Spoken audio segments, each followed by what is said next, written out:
In the fourth book, then we learned about that central and unmatched role that playing games does in order for our children to feel loved, right? We learned that there were 14 characteristics that our games, the games that our children play, need to do in order to feel that intense love, right? So we talked about the idea of us as parents participating, watching or being a child when we play games with our children, playing active games with our children, making sure that our children are able to get that non-renewable energy out,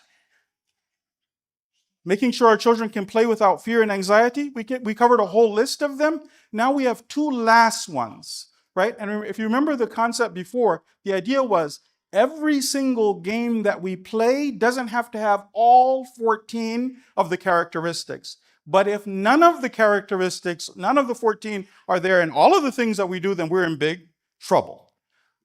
All right. The new thing that we want to make sure that our children have is this. Some of the games that our children play should be games that allow our children to build their experience base. Some of the games that they play should be games that do that. We want games where our children can learn through trial and error. Many of the games that our children play are not games where the child is experiencing through trial and error. So for instance, if your kids are like my boys, they like to play with matchbox cars, right? Maybe they like to play with toy guns. There's not a lot of trial and error there, but some of the games that the children play need to be games where they're building that experience base and they can learn through making mistakes and self-correcting.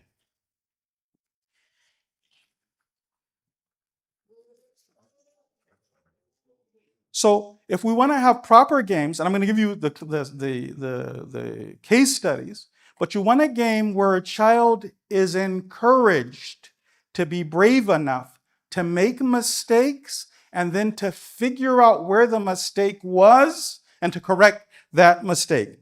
This is going to help for those of you who would like to have creative children. Children who can think outside of the box, and children who can resolve problems that weren't previously there. So we're going to do some case studies because there are some mistakes that certain parents make out of love. Nobody is intentionally trying to do anything wrong to their children, but there are certain mistakes that parents make out of love. One of the mistakes that some parents make out of love is over-coaching, hand-holding when it comes to the games that their children play. Now, these parents, they think my child is getting frustrated, so I'll step in. I don't want them to lose interest in the game, so I'll step in. I'm helping. Now, we go to sometimes two extremes. One of them is throw them in on the deep end. Let's see who survives. The other one is the other over-coaching, over-helping, right, and not allowing the children to experience what they're supposed to experience in order that they learn. I want to give you one example of this. We'll start with a bad mom, right? She's trying her best, by the way. So the dad in this story, his name is not his real name. We've changed his name to keep him under witness protection. Mahmoud has come home with a gift that has been gift wrapped for his daughter Asma. Asma comes when she sees her daddy. She loves her daddy so much. She kisses her daddy's hand and he gives her this gift. And she opens it all excited, and it is a jigsaw puzzle. Her mother, Sister Zainab, has made a post-Ramadan commitment. Her post-Ramadan commitment was to be more present in her child's life and to make sure that she is involved. So when Asma opens the jigsaw puzzle, Sister Zainab, instead of being away or on her iPad, she's sitting there, she's attentive, she's watching as the child is putting this together. But she notices the child is making mistakes. So Sister Zainab jumps in and starts helping fix the jigsaw puzzle. Asma asks, "Can I do it by myself, Mommy?" She tries to stop herself. She watches a little bit. Then again, she jumps back in. "You're doing it wrong, dear." She's helping, quote unquote. She's helping. By the end, the mother has jumped in so many times, the child doesn't like to do the crossword puzzle because part of the enjoyment was the challenge. Part of the enjoyment was the challenge. Now, there are times when we do step in, but that is in order to allow our children to get past the crisis. Even if we do step in, a lot of times if we can be guides and give hints, throw lifelines, and still allow the child to figure out as much of the game as they can on their own, then that's helpful for the child learning to be a problem solver and to be creative. So, new case study. Our new case study are now wise parents, right? Our wise parents. So our wise parents, what they're doing, Amir. Amir comes home to his son Hassan and he brings home a Lego set. The Lego set, he then pours onto a plastic tray. The kid now sees the parts and he starts fixing it. His mom, Sister Batul, is watching. Hassan starts to put the Lego set together and Hassan gets frustrated. His mother just encourages him, you can do it. Good job, Hassan. Keep working at it, right? When she sees Hassan's getting to the breaking point, then she throws him a lifeline. But even then, she was like, okay, well, you put the last two pieces wrong. A lifeline. He goes back, looks at it, right? When she sees he's at a breaking point, she'll get in, but then a lot of times she'll even walk out the room to allow the child to have the whole experience. By the time he's now close to building it, the child is tired. He's been at it for a while. Father and mother are both watching as Hassan is building the Lego set. They're cheering him on. By the time he finishes, he's exhausted, but he's had the whole experience. Okay? So that's what we want to make sure that we do just enough help to make the child pass the crisis period, but allow the child to think, understand, self-correct, figure it out. Step number 4 is competitive games. Right? So some of the games that our children play should be competitive. Some of them. Our children do need to have some one-man games. Let's say a jigsaw puzzle. That's a one-man game where the child learns to enjoy themselves on their own without somebody else entertaining them. Then they do need games where they have to do, it requires team effort. I need other little children to work with me, and I'm working as a team, and I need to learn not to grow up as an individualist. Everything is me, my toys. No, I need to learn that I have to cooperate, but I also need an experience where I have to compete with other children. And I have to learn 2 things: the sweet taste of victory, and I need to learn the agony of defeat. Both of these things are necessary for the child's self-building. So this is a hadith now from Amirul Mu'mineen, the idea that for the child's tarbiyah, while they're still young, they need to learn to suffer defeat and also the joy of defeating and beating others, right? So, hadith from Amirul Mu'mineen, he says this: Halawatul dhafar, the sweet taste of victory, tamhu mararat as-sabr, it effaces the bitterness of patience and resistance. Right? We need both. That sweet taste of victory, but I need to go through a struggle to win. And we even have an ayat of the Quran, Surah Baqarah 148, where Allah tells us as adults, فَاسْتَبِقُوا الْخَيْرَاتِ. We need to be competing as adults for the right things, for Allah subhanahu wa ta'ala. So now, what we want to do is we want our children to experience both while they're young, right? Children who've been raised the right way, then they will have both of these experiences. You want our child to grow up knowing sometimes we win, sometimes we lose, right? Tilkal ayyam nudawiluha bayna nas, such ayat of the Quran. We make them rotate amongst the people. Or that other verse of the Quran, فَعَصَىٰ أَن تَكْرَهُ شَيْئًا. Many times you dislike a thing. وَيَجْعَلَ اللَّهُ فِيهِ خَيْرًا كَثِيرًا. Allah's put a lot of good in it. The child needs the setbacks, they also need the victories, and they get it when they compete and when they win and sometimes lose. If a child has not been raised the right way, later in life, when they face real defeats, this child will be broken internally. I lost. Not that I lost the game, I lost. They'll also take it very personally.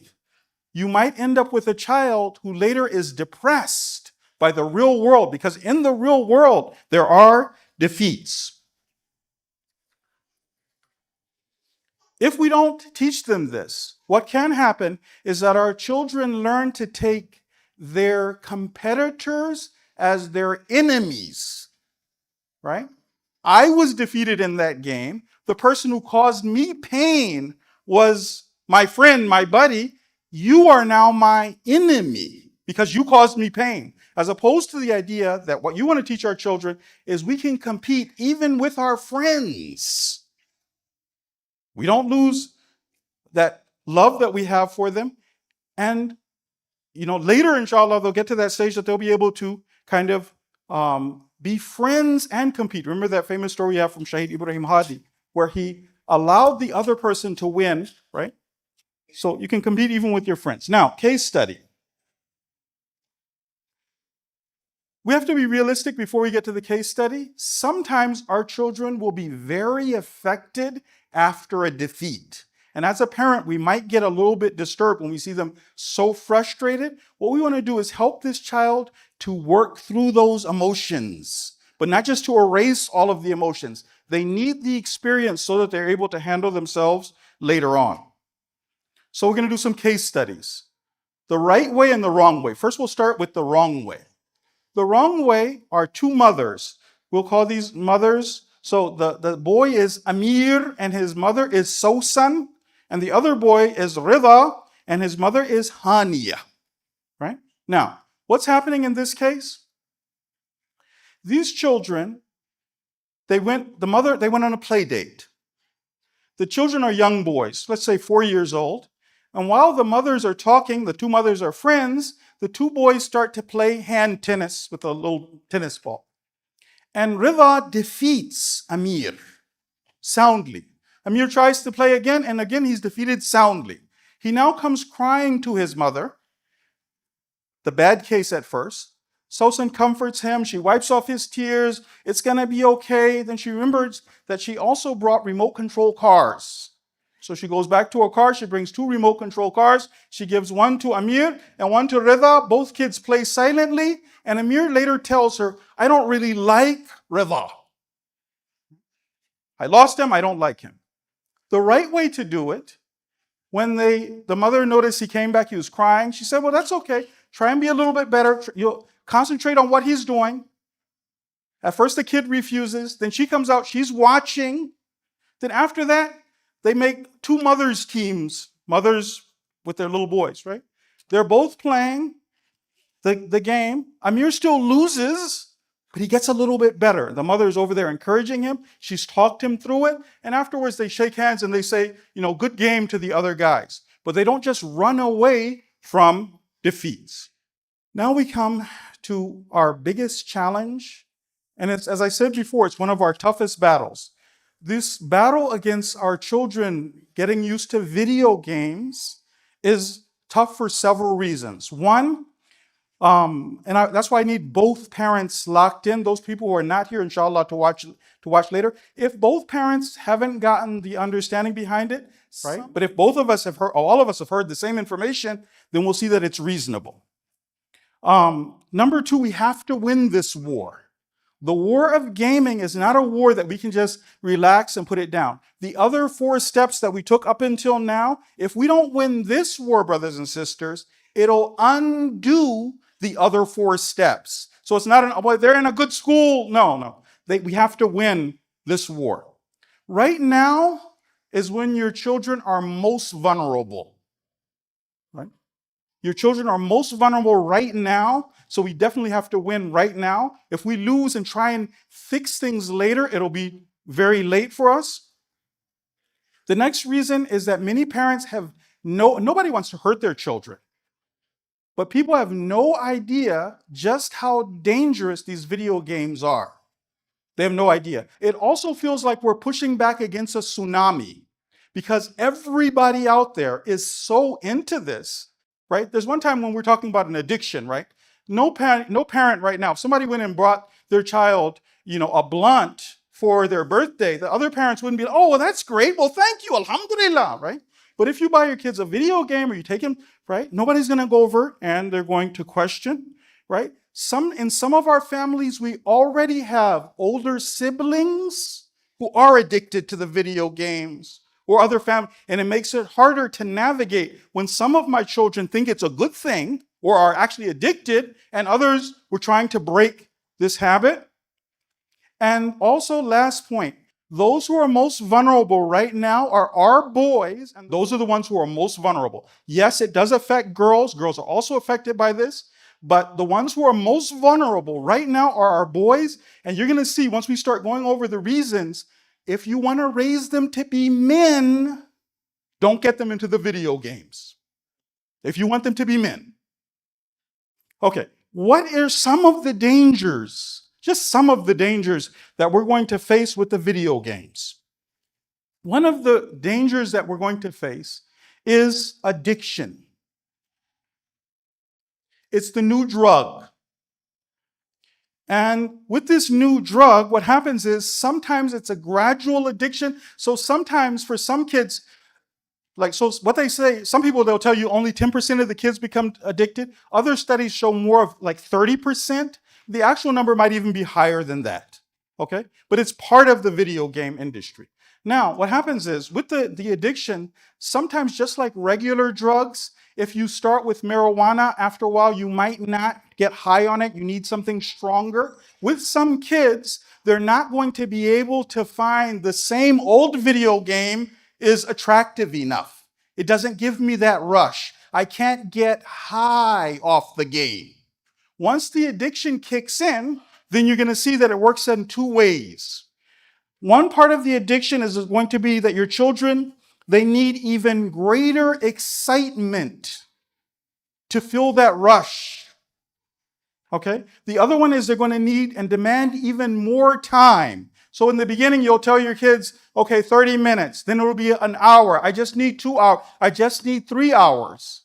The amount of time that your kids will be pushing for this. And if you think it's a fight now, wait till your kids are 14, wait till your kids are 18, and you're watching them flunk out of school, and you're living with an addict, but you brought it in, you weren't up to it, and okay. Some of the games require more time to complete. Okay?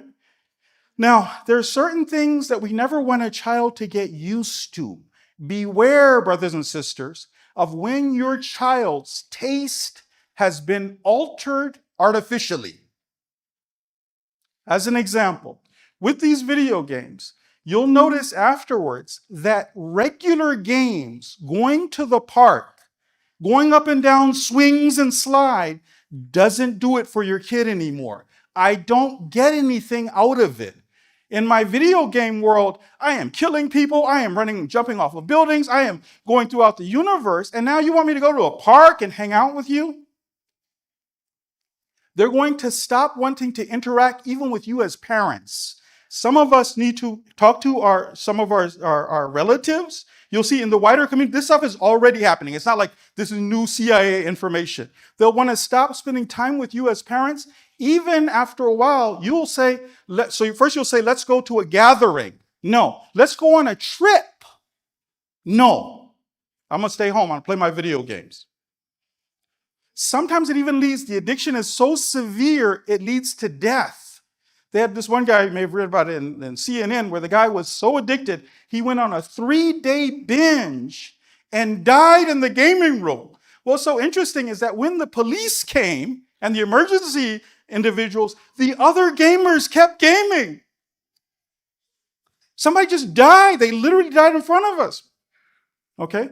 So they're not going to be able to pay attention to anything but the game, right? They're going to be a person who breaks rules and norms, lacks grit, won't be able to work through a real world problem where things aren't instantaneous, be very defiant and very angry. If you think that's bad now, wait. Right? Childhood depression and not having willpower. So what do the video games do? We should talk about some of the things. One of the things that these video games do, and it's deliberate, is video games change who the role model is for your child. In Islam, you place a lot of emphasis on role models, introducing Ahlul Bayt the right way. You have these ayat of the Quran, Surah 33, verse 21, where Allah says, لَقَدْ كَانَ لَكُمْ فِي رَسُولِ اللَّهِ أُسْوَةٌ حَسَنَةٌ. Right? The Prophet is your role model. He is the example. If you can, from a tarbiyah point of view, establish a role model for your child, the rest of your tarbiyah becomes easy. Later, once your child has fallen in love with that individual, you'll be able to say, your role model didn't like this kind of dress, or did like this, or did like this food, right? A lot of the sitting and quibbling and arguing will be done just because the Prophet liked or didn't like. That's if we do it the right way. Okay? Now, there's a spiritual rule that we have to keep in mind. This is why the age now is important. The spiritual rule is this. You and I have to introduce the right role models before the child has adopted the wrong role models. A strategic error that I'm going to talk about later is when the parent is trying to introduce the role model later. Okay? So the hadith of the Imams is, they say that even when it comes to our hadith, you have to beat the enemy to the punch. Right? Hadith is from the Imam Sadiq. He says, Badiru ahdathakum bil hadith. So you beat the enemy to the punch by introducing hadith of Ahlul Bayt, the right belief system, the right way of thinking before the deviants come. Okay? Once a bad role model has taken root, once a false belief has been established, trying to pull that back out, trying to beat that out of the kid is very difficult. The hadith is this, Izalatul Jibal. It is, Imam Sadiq, it's easier to move mountains than it is to move a heart once it has established a belief. You're talking to an adult. You're trying to explain to an adult that, look, this is not right. I accepted this belief when I was 12. Logic, argue, ayat. Okay? So the West is aware of these principles. They are working very hard to establish role models for our children. Right? What you remember and what you've noticed is that before, it would maybe be one movie. Now it's like a series of movies where the West has more time to establish a character as a role model and to work on your heart and mind. So for instance, you have Terminator 1, 2, 3. You have Harry Potter 1, 2, 3, right? The same character, but I've kept him for longer, and now I have more time to introduce and make sure that this person is ingrained in your child's heart and mind. They're doing the same thing with video games. The same essential core video game, same character, but now you spent hours and hours working on it. It's different than a movie, though. A movie, you watch it 1 time, 2 times, 3 times. How many hours do you spend playing a video game? Okay, so the role models that you have, I'm just going to give you an example of how they're changing your role models. Your role model, for instance, is going to be Imam Ali. Now, your child has grown up playing Call of Duty. That game has taught your child to think like a Viking. I kill to satisfy my bloodlust. I'm not killing for a reason. I am killing, and I'm killing more, and I'm killing more, right? I'm slaughtering, and I'm winning, and that's how I'm advancing. Take this same child and then say, Imam Ali, when he went to the masjid, he woke Ibn Muljim up for Fajr. And the kid is like, okay, well, why did he kill Ibn Muljim? No. You're telling me Imam Ali is so just that Imam Ali believes that you don't kill somebody before they do an action. The child, instead of, now I admire Imam Ali, or do I say the opposite? That, I'm learning to kill for killing's sake. Now I know you're my killer, and I'm just sitting here and waiting until you kill me, and then I think that's a moral lesson. In some of the video games, we learn to dress, the people dress the avatar, right? There's video games where you dress the avatar. So let's say a little girl has been dressing the avatar and the various libas that the avatar wears. And then now I'm trying to tell, Sayyidah Fatima, she came into the room and there was a blind man in the room. And then Sayyidah Fatima still covered herself. And then the Prophet said, why are you covering her? He can't see you. And the child, what am I doing? After the role model has been established, now I'm going to go over and I'm going to try and introduce the right role model. That's a strategic error on my part. I introduced the game. I gave it to them. Okay? Now, another one that we want to keep in mind too is these are our boys now, remember, who are most vulnerable. One of the things in Islam that you want to introduce to boys is that and girls, work in Islam is ibadah. You want to introduce a strong work ethic.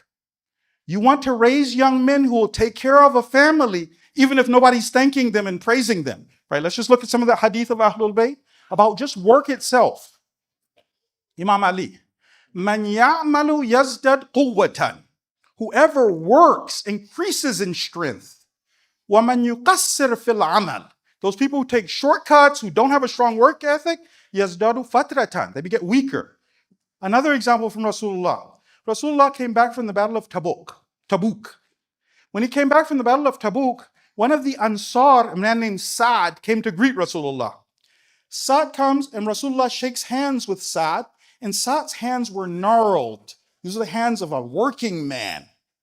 Rasulullah sees his hands all gnarled, he's working hard, rough. Rasulullah says, what happened to your hands, Sa'd? Sa'd explained that, Ya Rasulullah, he says that, well, I'm working for my family with these farm tools, I'm digging, I'm shoveling. That's what's done this to my hands. Don't you know Rasulullah took the man's hand, that gnarled hand, and he kissed it. And he said, Hadihi yadun, this is a hand that the fire will not touch. Right? So from your Islamic point of view, work is a value. A man will go to work, nobody's thanking him. Dad works long hours, right? You want that as a man. Nobody giving you a cookie, right? It's a value, ibadah, hadith, right? That the person who struggles to provide for his dependents from halal kal mujahid fi sabilillah.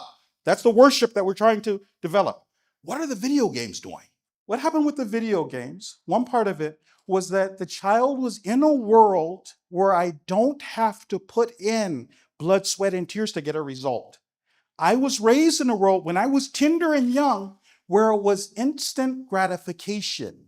In the real world that you're trying to introduce me to, I have to grind, and after I put in all that effort, I get a fraction of the results.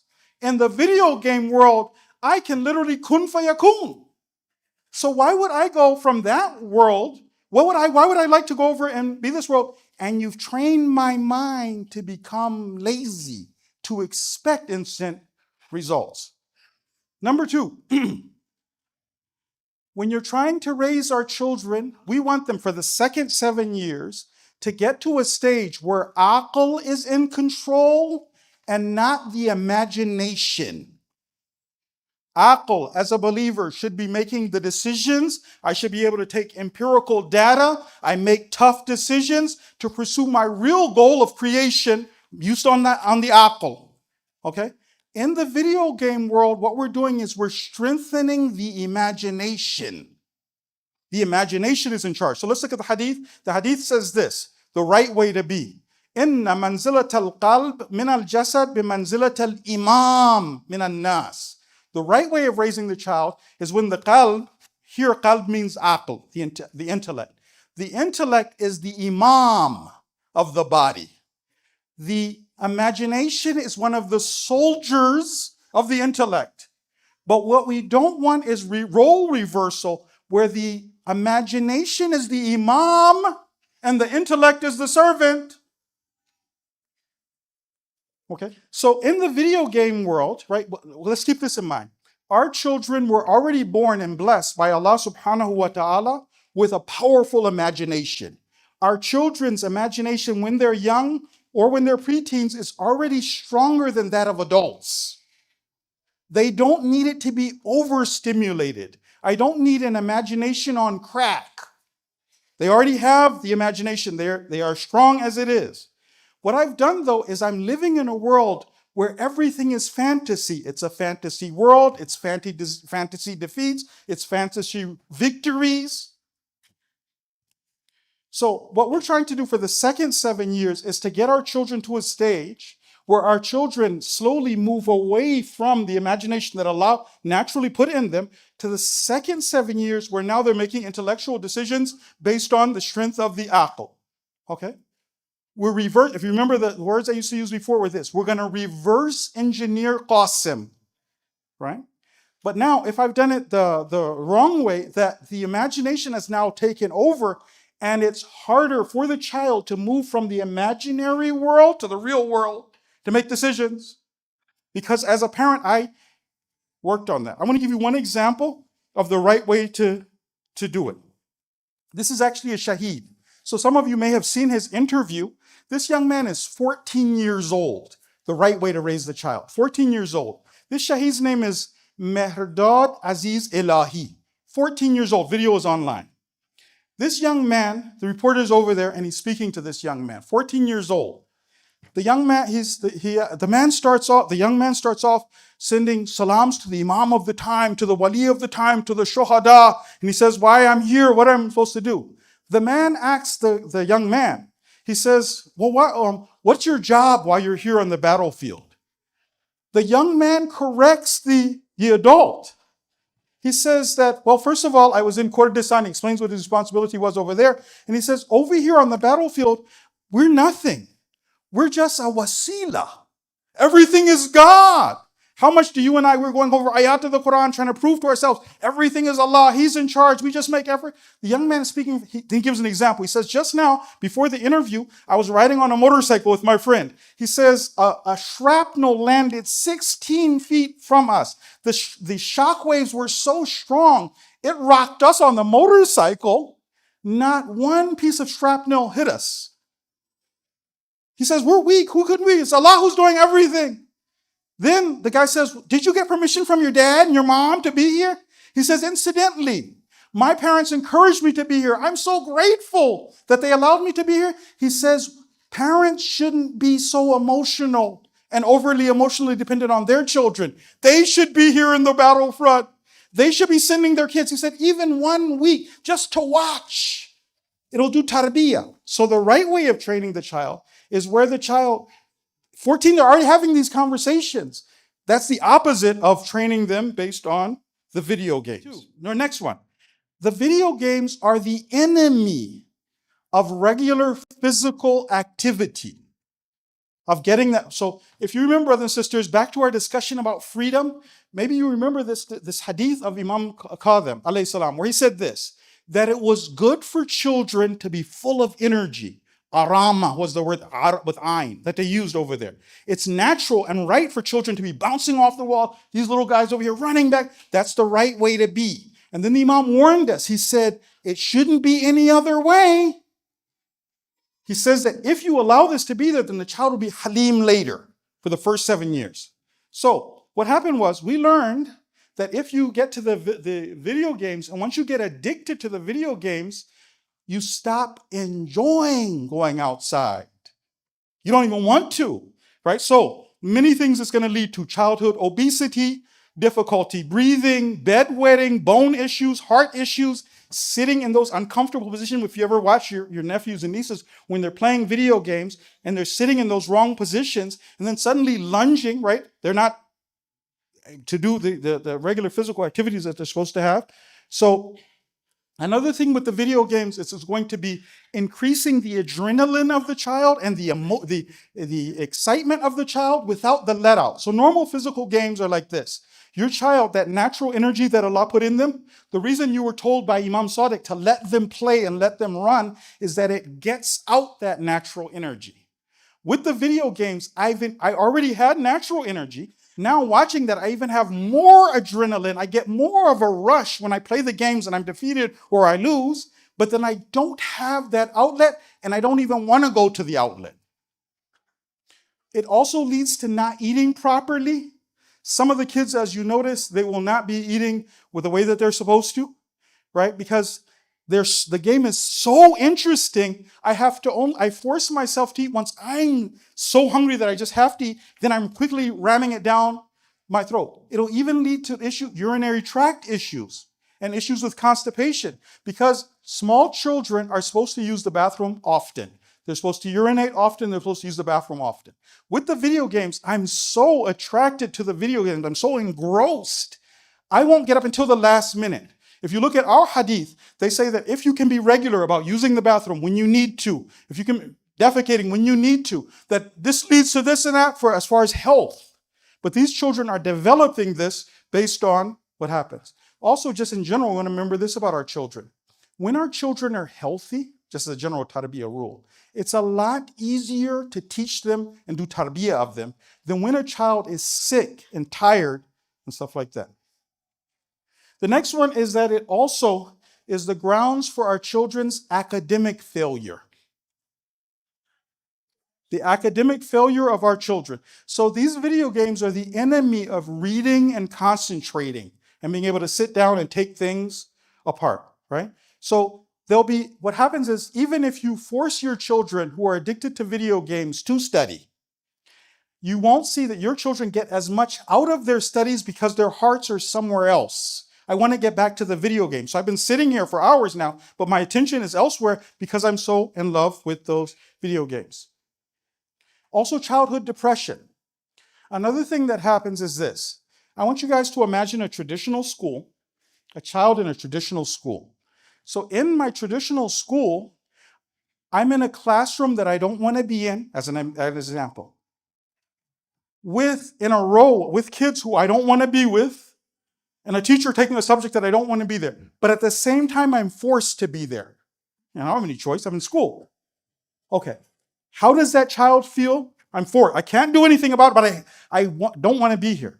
A child who's grown up with the video games and is in love with the video game world wants to be in a fantasy world where I can make everything kun fayakun and flip everything upside down. But God designed me and forced me to be in the real world where things are slow, where things are not perfect, right? I don't want to be here. I want to be, socially awkward. Another thing that's going to happen, you'll notice with some of these kids, there was a certain time in our lives where we were supposed to learn social interactions, how to talk to people, come, shake hands, hang out, sit down. You'll find with these kids that I feel I'm suffering, I'm suffocated when I'm in a gathering. Later, once they get stronger, they'll tell us, I don't want to come to the masjid. I don't want to go to the gathering because I don't like it. Then they also don't have the skills to have a conversation. They were always on the video games. Those video games, Sister Mira talked about, the stuff, and I'm sure some of you have seen that. When the children, I'm sure some of you have seen this.